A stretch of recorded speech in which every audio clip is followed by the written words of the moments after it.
नमस्कार दोस्तों, मैं अंकुर उपाध्याय स्वागत करता हूं आप सभी का एक बार फिर से अपनी नई वीडियो में। दोस्तों यहाँ पे आप सभी के साथ बात करने वाला हूं वोडाफोन आइडिया के बारे में। ये स्टॉक अभी रिसेंट डेज में काफ़ी एक्शन में आया था, तेजी में रहा था, वन साइडेड भागा है और आज इस स्टॉक में गिरावट है। हालांकि आज तो पूरे बाजार की धज्जियां उड़ गई, तो इस शेयर को क्या ही ब्लेम करना। लेकिन अगर आज पूरा बाजार सही भी होता ना तो भी आई थिंक ये स्टॉक नीचे ही होता, क्योंकि इस स्टॉक के लिए एक खबर थी पर्टिकुलरली। दोस्तों आज वोडाफोन आइडिया के लिए बड़ा दिन था, क्योंकि आज थी इनकी सुनवाई सुप्रीम कोर्ट में, जहां पे सुप्रीम कोर्ट एक बार फिर से सुनने के लिए तैयार हुआ एजीआर के मामले में। सरकार ने यह भी कहा कि हम सारे पॉसिबल ऑप्शंस ढूंढ रहे हैं इस कंपनी को बचाने के लिए, और सुप्रीम कोर्ट में सुनवाई थी। तो जब ये खबर आई ना कि 26 सितंबर को सुप्रीम कोर्ट में हियरिंग है इस कंपनी की एक बार फिर से एजीआर के मामले में, तो ये स्टॉक भागा। ये स्टॉक 7 रुपए से करीब 8 रुपए 80 पैसे हो गया, बहुत तेज भागा नो डाउट। मैं अभी भी अगर इसका एक हफ्ते का एक महीने का चार्ट देखूं तो 6 रुपए 50 पैसे से चला था, करीब 33-34% की तेजी बनी। और आज अगर गिरावट के बाद एडजस्ट किया जाए तो करीब 22% अभी भी ऊपर ही है स्टॉक अपने एक महीने के लोस से, अगर आप काउंट करेंगे तो। जितना लंबा चार्ट करते जाएंगे उतना नेगेटिव रिटर्न्स दिखेंगे। फॉर एग्जांपल अगर मैं बात करूं 3 महीने की तो करीब 10% पॉजिटिव है, बात करूं 6 महीने की तो करीब 13% पॉजिटिव है, बात करूं ईयर टू डे तो करीब फ्लैट है, 1 साल की बात करूंगा तो फिर आपको दिखेंगे 23% के नेगेटिव रिटर्न्स, बात करूंगा 2 साल की तो दिखेंगे 35% के नेगेटिव रिटर्न्स, 5 साल की बात करूंगा तो कुछ भी नहीं है, 13% के नेगेटिव रिटर्न्स हैं, 10 साल की बात करूंगा तो कहानी खत्म, 91% के नेगेटिव रिटर्न्स। तो मतलब कुछ करा नहीं है इसने लंबी अवधि में, वो ये छोटी अवधि में उछल जाता है फिर गिर जाता है, उछल जाता है फिर गिर जाता है। तो जब ये शेयर चला था तो खबर क्या थी, जैसा कि मैंने बताया कि सुप्रीम कोर्ट में सुनवाई होने वाली है एजीआर के मामले, एजीआर के बकाया मामलों को लेकर। हो सकता है कि सरकार ने कुछ गुहार लगाई हो और सुप्रीम कोर्ट से राहत आ जाए, लेकिन खबर यही कि वो हियरिंग ना डेफर हो गई, यानी कि वो सुनवाई आज नहीं हुई, वो आगे के लिए पोस्टपोन हो गई। कोई नेगेटिव न्यूज तो नहीं थी, पोस्टपोन हुई है, आज नहीं तो कल हो जाएगी। हाँ, इस पे ऐसी खबरों पे कभी बार शेयर टूट भी जाता है, लेकिन इतना 1-2%, 3%। वोडाफोन आइडिया ओवर रिएक्टिव है, 8% गिरा भाई साहब, क्योंकि चला भी तो ऐसे ही था।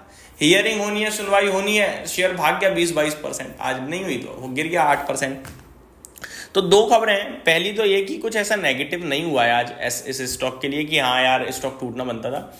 हियरिंग जो आज थी वो आगे पोस्टपोन हो गई है। अब ये हियरिंग 6 अक्टूबर को है, ज्यादा लंबे समय बाद नहीं है। 26 तारीख है, सैटरडे संडे बंद रहता है, आप मान के चलिए एक हफ्ते में वापस से हियरिंग है।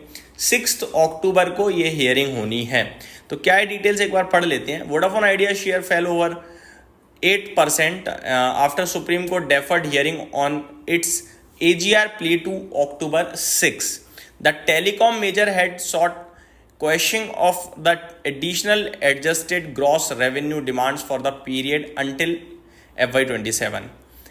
At 11:30 a.m. on September 26, Vodafone Idea share were trading 6% lower at 8.14 apiece. During the Supreme Court hearing last week, the center said it does not oppose Vodafone Idea's pleas on the adjusted AGR dues. However, some solutions was required as the center too is an equity holder in the company. अब हम सभी को पता है कि सरकार खुद ही इस कंपनी में इक्विटी होल्डर है, बड़े लेवल पे सबसे बड़ा शेयर धारक इनफैक्ट सरकार ही है।